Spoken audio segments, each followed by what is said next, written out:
Good morning. It's Monday, February 4th, and today Good Company brings you unusual art and the artists who create it.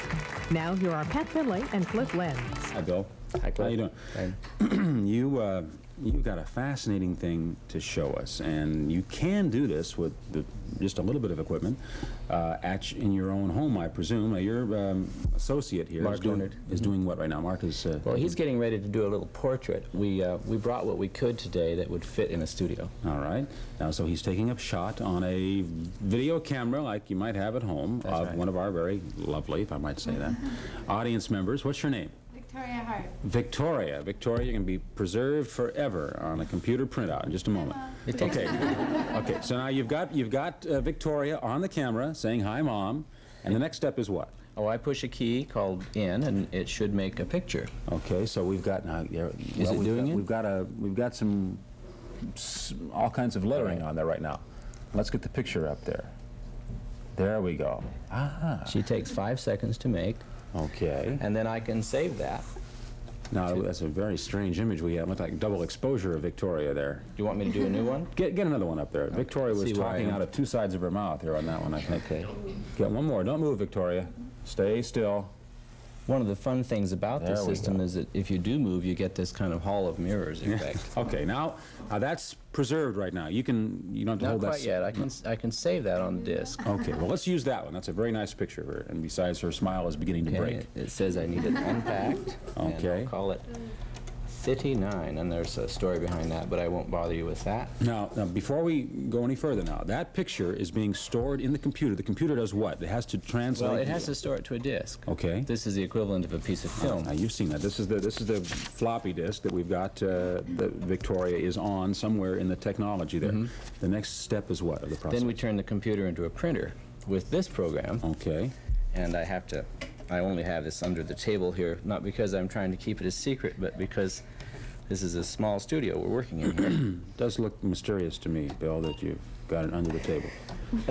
So what's happening is her image is being translated into, what, digital information? That's right. We go from what we call analog information, which is what cameras give us, to digital information, which is what a microcomputer... Okay, so now I hear some beeping and some sounds right now. What's happening? We're loading a new program to turn this into a printer. Okay. So we want a picture of her, we want to send it to that printer over there. We've got a printer over here, and then we'll see Victoria coming out of there on the printer just in a moment.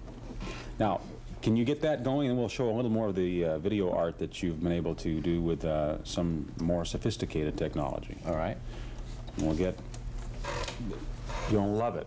It's on sale for $150 bucks. Just you, okay? Bill's got just a tremendous deal for you. All right, now, can you get that printer going so we can go ahead and see what else you're able to do with this?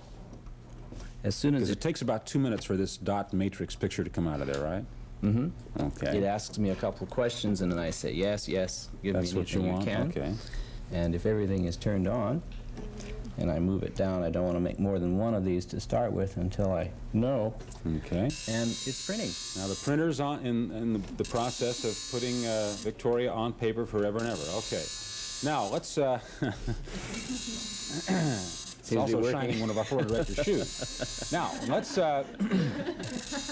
look at some other computer art, because you've got some pictures. This is a little portrait of a daughter in my family, and this is a composition I made on another computer. We call this, let me turn it around here so that the bottom is correct. Look at that.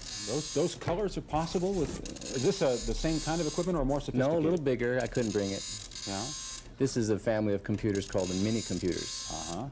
And they're more expensive. This is less than $2,000. This is over $50,000. Now, so you do have 3 levels of computer art. The third level is the mainframes. The mainframe. Those are the big famous computers that can run the world. Let's take a look at a few of these pieces of art that, and I guess we could call it art. You're an artist. Yes, it's an artist. It's art. I mean, I'm the artist. You're the artist, sure.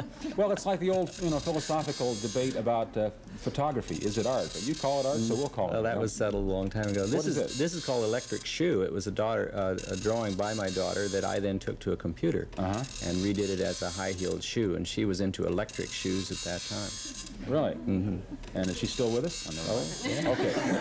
Now, what is this? This is, again, it's another high-heeled shoe. I was thinking about a famous store in town here. I was going to make some art proposals to them, and they were into shoes, and so I did some shoes. Are you drawing on paper with it? How you draw on an electric digitizing tablet with an electric pencil.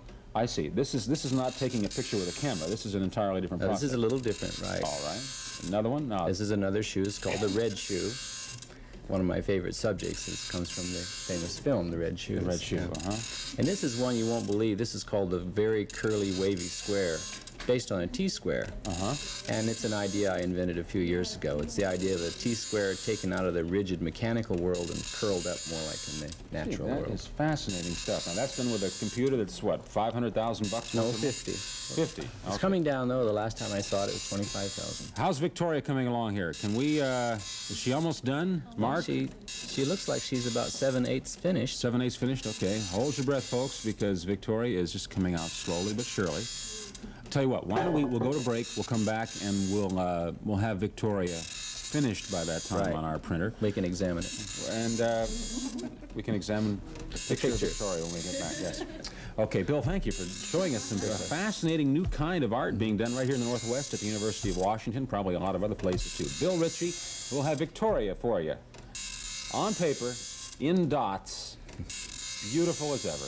Next, so stay with us.